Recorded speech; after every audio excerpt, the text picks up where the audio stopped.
their occupancy went from, 90% when we went under contract to 75%. So the day our due diligence, or the day our money was supposed to go hard, they were at 75%. And, we told them drop the price, or extend due diligence for another, or extend our effective due diligence period for another month so you guys can get the occupancy up, or we're walking. And they chose in the back of your mind, your dreams should be real, right?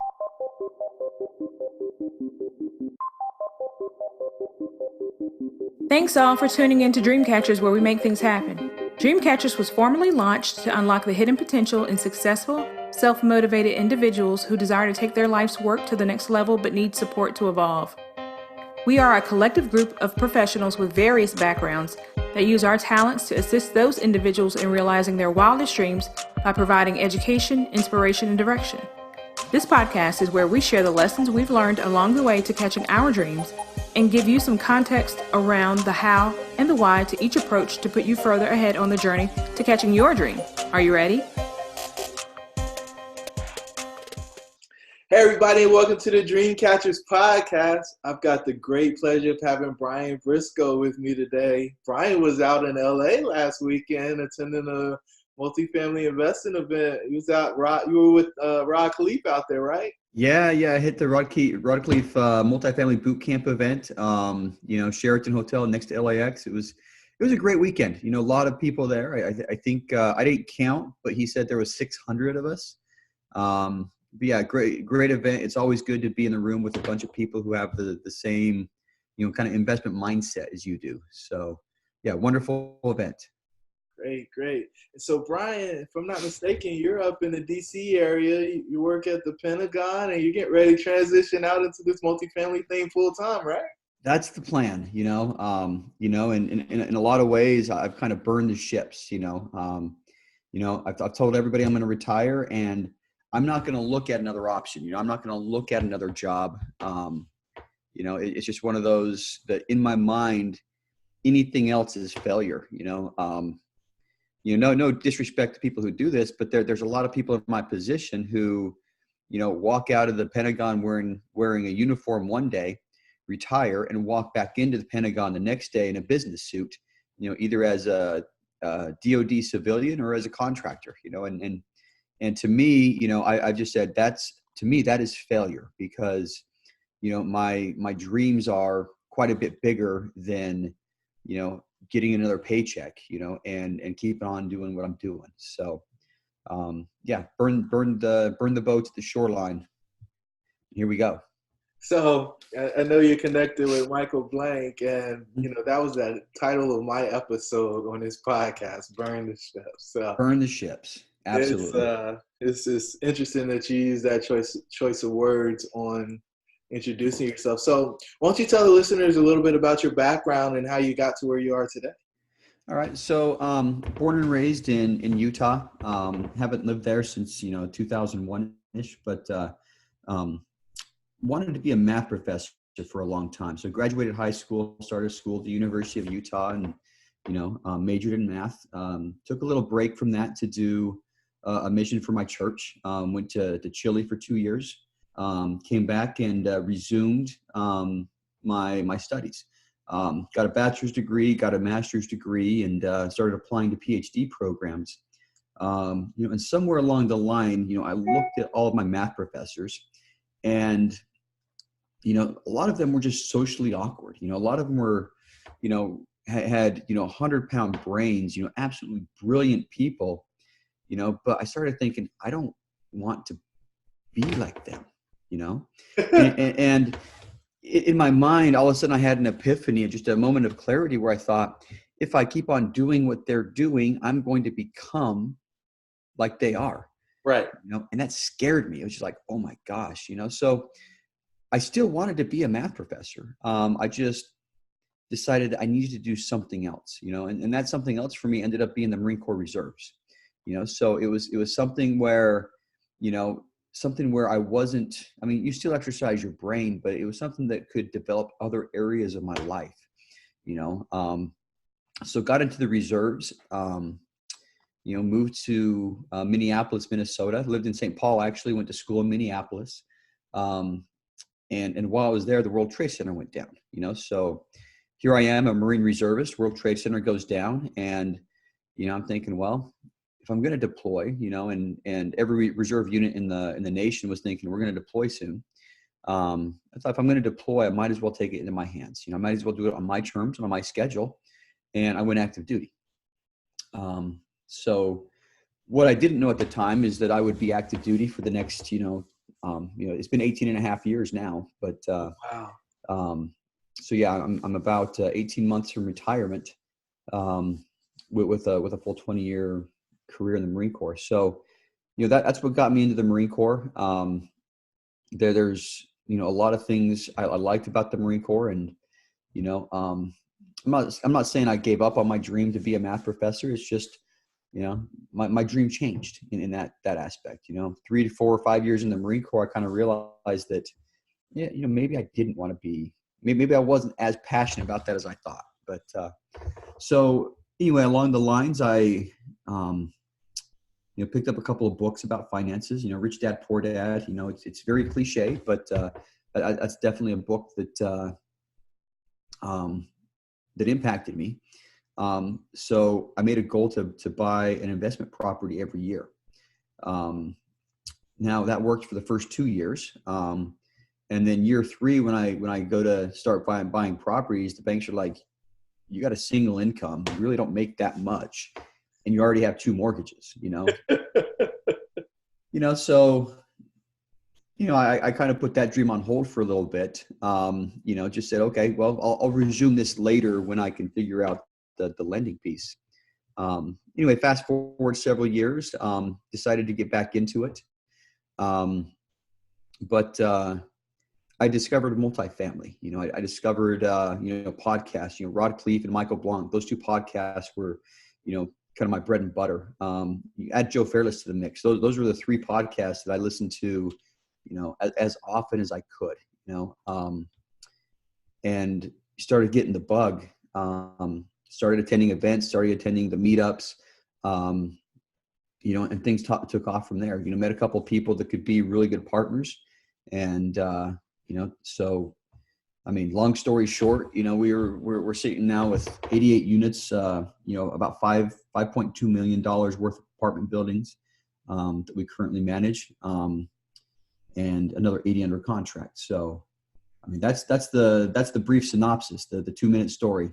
That's beautiful. So how'd you find your partners? Like you said, you met a few people along the way, but how'd you decide that, hey, these are guys that I should get into bed with and get married to? Because, when you form a partnership, that's what you're doing. Yeah. We've got exactly that. When you buy an apartment with a 5 or a 6 or an 8-year-old, yeah, your partners are going to be with you for all that time. So, I was very reluctant as far as partners go.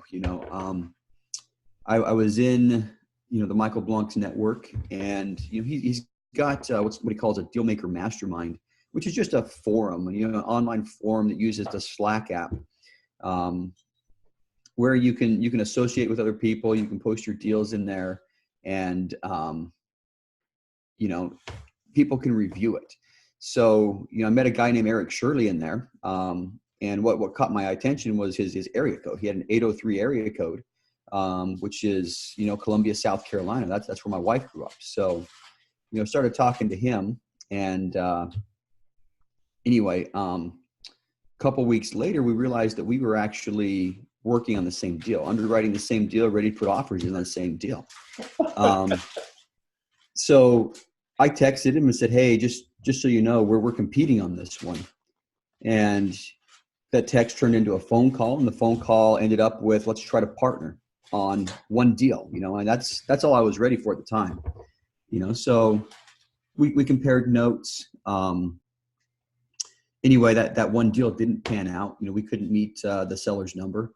And a couple of weeks later, we both found something else to look at, and so ended up another phone call.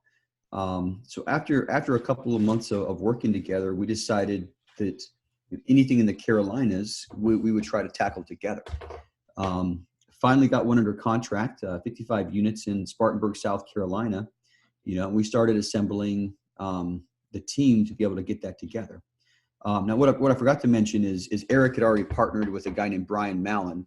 So when I partnered with Eric, I partnered with the team.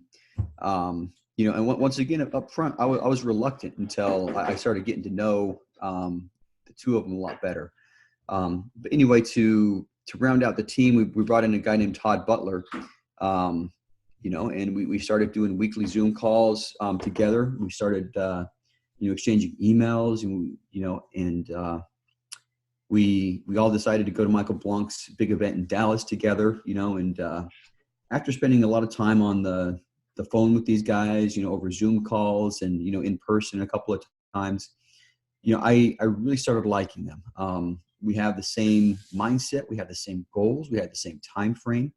We're about the same spot in our careers, and we ended up deciding to form a company, which is Four Oaks Capital. So it was a slow process, and I think they suggested it a little bit before I was ready, and I started thinking about it. I'm like, this feels right. This is a good thing.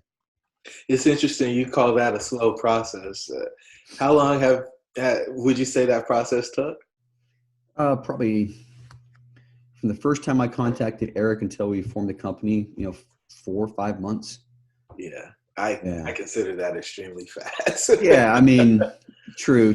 I mean, I guess everything's relative, but yeah. For me, I slowly got onto the idea, but we've been together. We've all been together for about a year now, and I still think they're three incredible guys, and still very fortunate. I feel fortunate to be part of them.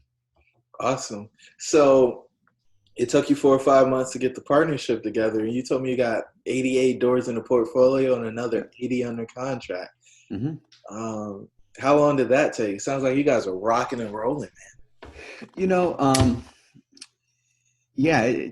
First one came under contract April last year. That was 55 units. And there's something about having closed on a deal that makes your next deal just all the more easier. Law of the first deal. Law of the first deal. That's what Michael Blanc always says. Law of the first deal. And when the closing on the first deal was in sight, and we were a couple, maybe 3, 4, 5 weeks away, we started thinking, hey, we gotta start looking for what's next. So I'll tell you, it was so much easier. I mean, so much easier to be able to call brokers up and say, hey, we've already raised, $1.3, $1.4 million. We're going to be closing on this apartment complex in Spartanburg. And what do you got? So, the conversation with brokers prior to that was, a little more difficult, and they didn't take us seriously. A lot of them just didn't take us seriously. They're like, okay, yeah, well, I'll put you in my email list, but I'm not going to talk to you. So, I mean, end of the day, we had several brokers send us things. And what was crazy is we actually got under contract for 3 different apartment buildings in 1 week.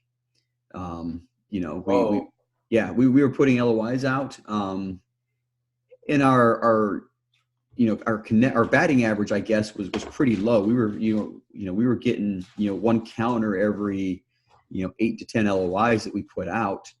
And, we put 3 LOIs out in, like a 2-week period, and they all came back as, signed contracts, just like, or signed LOIs. And we're just like, well, I remember keep on saying it's a great problem to have, 3 under contract. So yeah, it just went quick.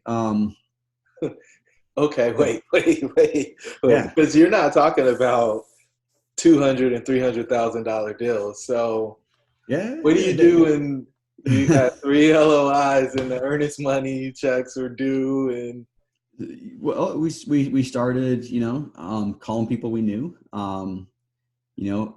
started doing due diligence first. I mean, that was kind of the first step. through the due diligence process, we decided that one of them wasn't going to pan out. It was not quite in the condition that was advertised. They said it was a 40-unit deal. And we were told that, like 25 of the units had been renovated, and after walking through, I couldn't tell you which 25 had been renovated. Oh no. You can't tell the difference between the classic and the deluxe. Yeah. There was probably, 10 that I could say, yes, this has been renovated recently, and there was probably 5 that I can say this was renovated in the last year. But, when we started pulling the string on that one, it's the ones they had renovated since they had owned the place, and they had owned it for like 8 or 10 years, so yeah, they renovated 25, but some of them were still 10-year-old renovations. So not only that, but their occupancy went from 90% when we went under contract to 75%. So the day our due diligence, or the day our money was supposed to go hard, they were at 75%. And we told them drop the price, or extend due diligence for another, or extend our effective due diligence period for another month, so you guys can get the occupancy up, or we're walking. And they chose to let us walk. So that ended up being, the best deal you do is sometimes when you don't.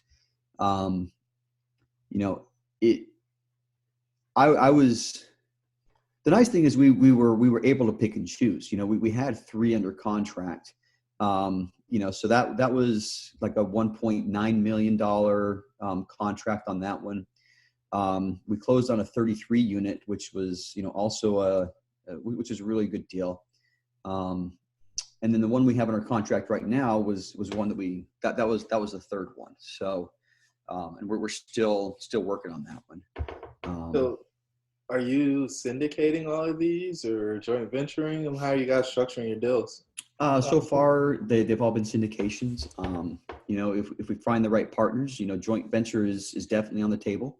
But so far, our syndication model is what we're using.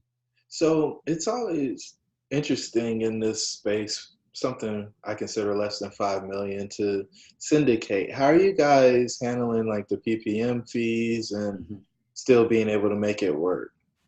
Well, the PPM is something you got to do. You Right. just got to do it. The 33 unit, we bought that for a song. We actually paid less for the 33 unit than the owner did in 2004 when he bought it.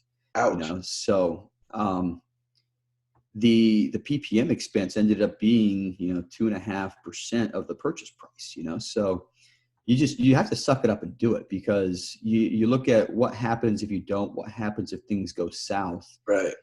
And not doing the PPM, not doing the SEC filings, could potentially end with, large fines. And, it's just not an option I want to ever explore. So yeah, we just do it is the answer. We plan for it and we do it. Did you have to pay a buy-side broker too?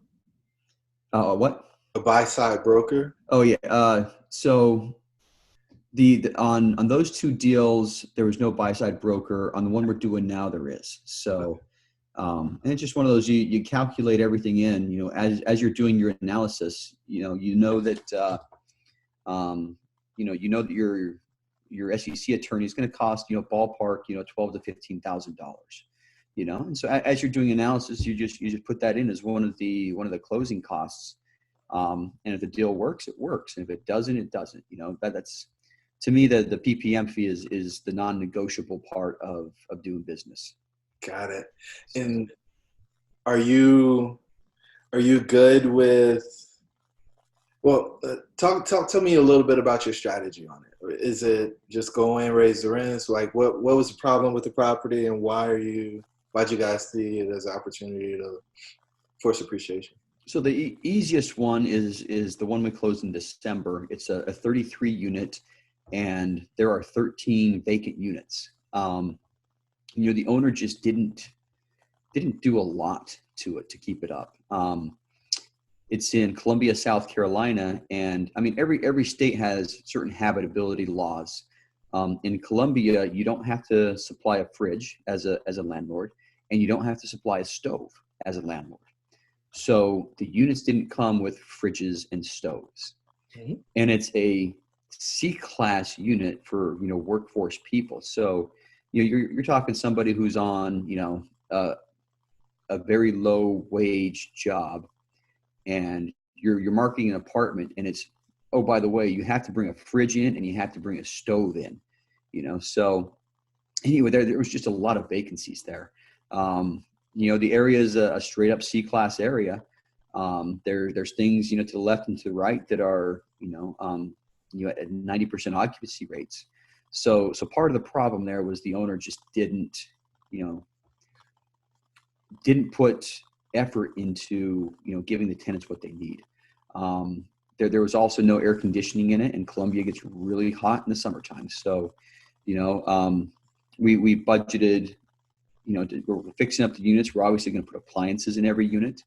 And right now we're looking at, the difference between, cost and central air, which is, going to be a lot, versus window units, so if we can at least get window units in there, once we get the estimates back, and we closed a month ago, once we get the estimates back on the central air conditioning, we'll determine which direction we go. But, we're going to make it so a tenant wants to live there, show up. Okay. Fridge, check. Stove, check. Air conditioning, check. We're going to make it pretty too. I mean, we got siding on budgeted for new siding, for all the buildings, new asphalt, new windows and all the trim, and laminate flooring on the inside. So, we're going to take it and we're going to make it into nice C-class instead of, kind of crappy C-class. Yeah, no question. So what gives you the confidence to do a multi-million-dollar deal for your first one? I did go with the mentorship with the Michael Blanc program. That was definitely part of it. I think what really gave me the confidence was starting to attend the events. Starting to attend RIAs, local meetups, and like the big Michael Blanc events, and seeing other people do it. And I'll tell you, there's some people that I saw in the marketplace doing what I wanted to do that I was just like, if he can do it, oh my gosh, Come on, Brian. Yeah, it was just like, I'm not going to say who, where, or how, but the first meetup I went to, there was a guy that gave a presentation on, the last deal he closed, and when you started asking him questions, I mean, he didn't know. I mean, he's like, "Oh, somebody else in the deal took care of that." Oh, yeah, that wasn't what I did. So someone else was doing that. Yeah. So what is it? I mean, what is it you say you do here? So, and that was just kind of like one of those little, one of many little watershed moments. It's like, if he can close on, a $4 million property, I can close on a $4 million property. But I wanted to do it right, so, I did educate myself. Michael Blanc's got an amazing program. A lot of people do. There's a lot of programs out there. But ended up getting into the mentorship program. So had an amazing mentor, and, a lot of the, every time I had questions, I had him on speed dial, pick up the phone. Hey, Josh, I got a question about X. I got a question about Y. He'd look over my underwriting. He's the one that gave me the LOI template to use. He gave me the purchase and sales agreement template to use, and, referrals to a lot of his people, so he referred me to his insurance guy. He referred me to his title people. He referred me to, everybody that he trusted. So, I mean, that definitely helped. Having a mentor or having somebody who's been there, done that, in my corner really, really helped out. So I won't ask you to disclose the exact cost, but is that a $500 investment, a $1,000 investment? It's most of the coaching programs are somewhere between 20 and 30,000. And there's different levels of coaching. Mine came with a private coach. I mean, I think the group coaching ones that I've seen are all a little less, but if you remember those single family houses I started out with, we sold those with the intent of, rolling the money into multifamily. So, from the sale of that, I was sitting on, some money, and, really what was going through my mind is I've got to make sure I do this right, Right. So I burned the ships, but I also, Invested in education as you yeah, should. I mean, you're going into a multi-million-dollar business. yeah, You might want to invest a little bit of money in education to make sure you don't crash and burn. absolutely. Absolutely. So, I thought it was worth it. You know, um, I'm Michael Blanc also interviewed me on his podcast. I know you were on his recently, but the thing I kept on telling him was, it really accelerated everything I did. Yeah, Could I have done it by myself? Yeah, probably. eventually. Um, I mean, I would have bought something, but I think I think I would have made more mistakes, and I think I would have gone a lot smaller.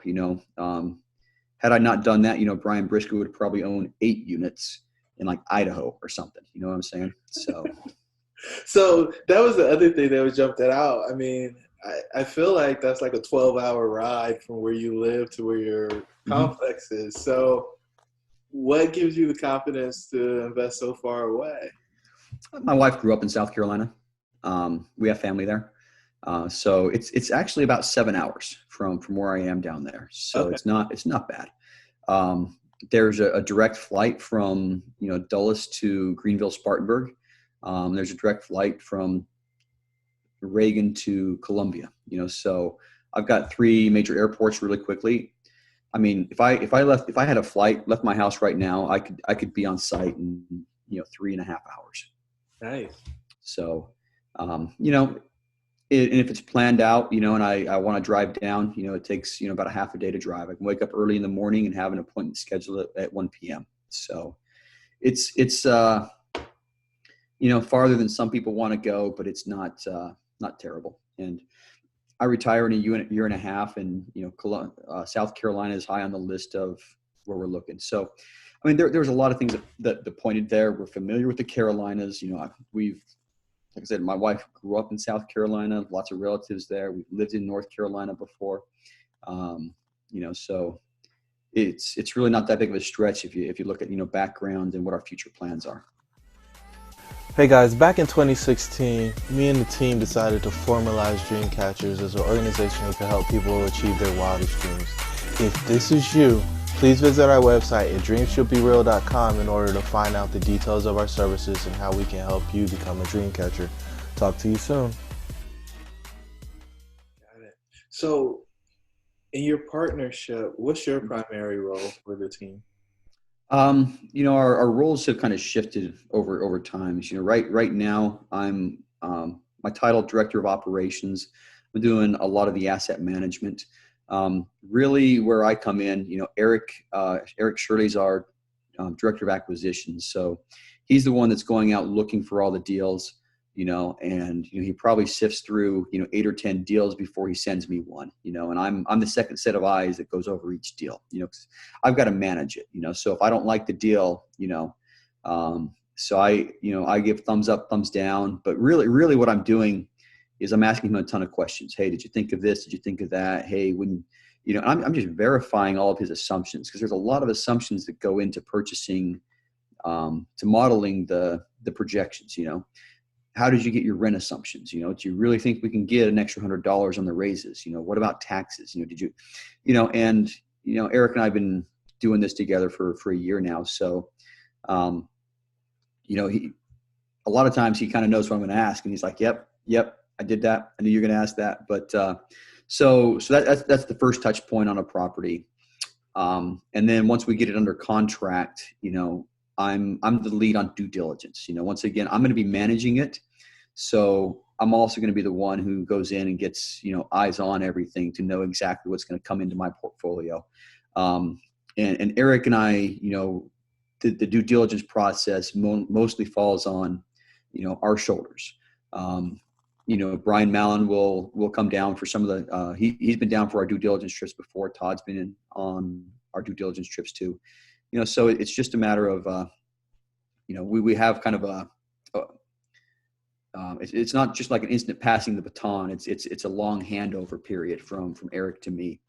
So that's what my role is. And now I'm talking with property managers, I'm talking with, renovation timelines, trying to keep things on budget and trying to keep, get our, the rent bumps that we're looking for. Awesome. And so I didn't ask this question, but maybe I should have. So when you were putting your deal together, did you guys do a B exemption or a C exemption? We do 506Bs.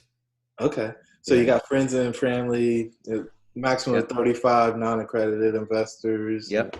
That's how we do it. We're, we're toying with the idea of a 506C. We're kind of in the brand building phase right now. So, what I'm worried about with the 506C is, not a lot of people know who Four Oaks Capital is, if we start advertising Four Oaks Capital has a deal, people are gonna be like, who's Four Oaks Capital, and why am I going to invest with them? So, I think to do a 506C right, we need to have, do a lot better at branding and a lot better at getting our name out there. So, we've ramped up our social media campaign. We're starting to put out a lot more content. So there's a lot of, I think a lot of things that go into being successful at a 506C. I think ultimately we want to kind of land in that 506C zone. There's pros and cons to both, being able to advertise a deal, wide open, like a 506C is, a definite pro.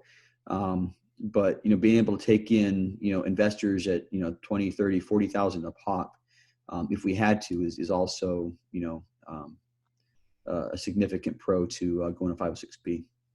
So I probably missed this part, or maybe it was different for you. How did you get your first deal closed? How did you guys get the bank to lend? Who signed? I mean, who had the experience? Oh, we brought in another amazing person, Drew Whitson. So he's one of Michael Blanc's coaches. So we had met with him at several of them. He was actually one of the first people I met at the first Michael Blanc event I went to. And, I talked to him for, 15, 20 minutes. Actually, I listened to him for 15, 20 minutes. There was a little circle where people were peppering with questions. And I was just sitting in the circle, I was just like listening. I'm like, he's really sharp, and he has a lot of experience. So yeah, obviously we had to bring somebody in with loan experience to get a Fannie Mae loan. But when it came time to start shopping for people, he was top of our list, and, he graciously accepted. So we're extremely happy to have him on board. And we're looking for future opportunities to partner with him as well. Nice. So for the folks who don't know, if you haven't signed a loan, you got to have somebody that signed a loan to be in the deal on your first one, and then you can take your talents down south. Yep. But that's awesome that, so it sounds like your investment puts you in a place where you got everything you needed in order to close your first deal. Yeah, we did. There's a lot of backstory on that one that, is probably enough content for another episode, but, I'll just say it wasn't easy. It never is. I think a lot of people make it seem like it's super easy to get through these things, but there's always something that comes up. What was your biggest challenge, if you don't mind sharing? The biggest challenge, I think, was the change in the lending environment. We were trying to close in September of last year, and that's when Fannie Mae, Freddie Mac went through their little crisis. Yeah. So there was a lot of uncertainty. Money was already hard in the deal. We had, 100 and something grand, like 120 grand wrapped up in the deal between, due diligence costs, between the loan fees, between earnest money, extensions, and everything else. We had about $120,000 that we were about to lose, and the lending environment changed. So it went from mid-August to early September thinking, we're going to be able to close. It's going to be awesome, to all of a sudden, like, are we even going to get a loan? Because Fannie and Freddie just started, they basically closed the spigot, turned down the water flow, and they weren't lending because they were sitting right at their federally mandated cap. And, here we were like, we kind of have a deal here that we want to close on. Can we get a loan now? But that was the biggest challenge, was just navigating that. Was that terrifying or what? A lot of sleepless nights. Had the process lasted for another week or so, I probably would have developed an ulcer or two. But it was definitely stressful. We were on the phone with everybody we thought could help, trying to figure out how to make that thing work. But and then the rates dropped. After we closed, yes. No. Yeah. So long story short, we went from high threes is what our broker was telling us. We'd get a rate like 3.95, our term sheet was at a 3.91, and we ended up getting a 4.9, but over a 4-day period, we went from 3.9 to 5.1 is what happened, so, and of course with the debt service ratios in effect, our loan proceeds went from 3.3 million to 2.7 million in a 4-day period, and it went up 800,000. Yeah, exactly. Like I said, we were on the phone with everybody we knew who we thought we could help, but it changed the calculus for us as well. And we ended up going in. We had the needle set at a 75-25 equity split. GP getting 25, LP getting the 75. And what really scared us is when we put the new numbers in, the returns went down. We were advertising everybody, a certain level of returns, and changing the loan proceeds and raising $600,000 more, dropped those numbers significantly. So what we ended up having to do to get it closed and not lose investors is just pay ourselves less. So instead of a 75-25, we just started moving the needle. What does it look like at 85-15? Nope, still not good.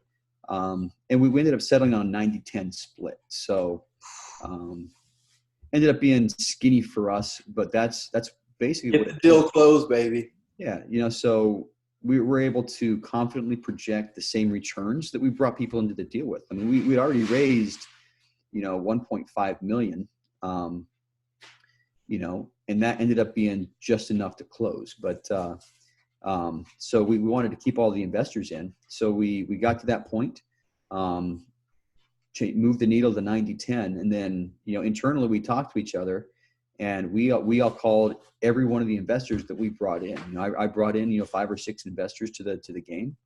I picked up the phone and called them and said, "Hey, look, this is what happened. We just lost proceeds. So what we're going to do is we're going to give you a bigger piece of the pie. Your returns should still be the same. If you want out, you can get out. If you want to stay in, we'd love to have you." And, fortunately, we kept every single one of our investors. Nice. So, yeah. Nice.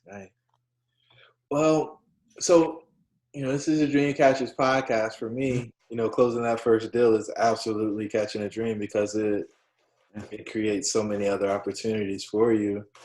Now that you've, crossed that finish line, what's the next dream you're most interested in catching?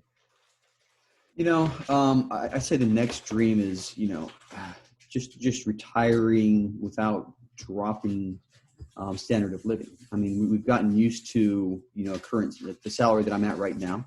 My retirement pay is going to be a lot less. So, and this is like a small dream among many dreams, but, the next one is the next hurdle, I guess, is just, or the next rung on the dream ladder, let's put it that way, is just being able to retire and not drop in standard of living, still be able to do the same things that we're doing now, at the same level we're doing now. And then ultimately, I mentioned that, I served a mission for my church, a long time ago. I want to do that again. I want to be able to retire, not worry about money, and then, just go on a mission somewhere else, go help people, wherever that needs to be, and for however long that needs to be. So that's really what the ultimate end state is to be able to have as much time as I want to do the things that I want, spend time with family, go on missions, maybe do a little travel, whatever. Time freedom. That's the goal. Yeah, that's it. So I guess the last question I'll ask is, if people didn't get anything else from our conversation, what's the one takeaway you want them to have? I just say persistence. There's a couple of times in the last 15, 20 years where I kind of put my dream on a shelf, in a lot of ways. Things got busy. I'm active duty at several deployments, moving every 2 to 3 years, like, on the dot. Is just be persistent. Make sure you can see that dream. Because there were several, there were a couple of years where I was working diligently towards it, picking up single families and trying to better my situation. But then there was a point to where, my focus went into, my W-2 job, and W-2 jobs aren't going to make anybody, wealthy. So yeah, I'd say just, make sure that dream is always visible and make sure you're always working towards it. Don't put it on the shelf and let it gather dust. Nice. Brian, I really appreciate you coming on the podcast. And guys, if you made it to this point in the episode, you must really enjoy what you're hearing. So do us a favor, share that with a friend, give us a written review and a 5-star rating so we can help more people get inspired to go chase their dreams. Brian, thanks again for coming on the show, man. We really appreciate it. All right. Thanks a lot. I appreciate it. Thank you for joining the tribe today. We would love to hear from you. Please don't forget to rate, like, and share. Perhaps someone you know could benefit from what we've discussed. Until the next time, remember that your dreams should be real.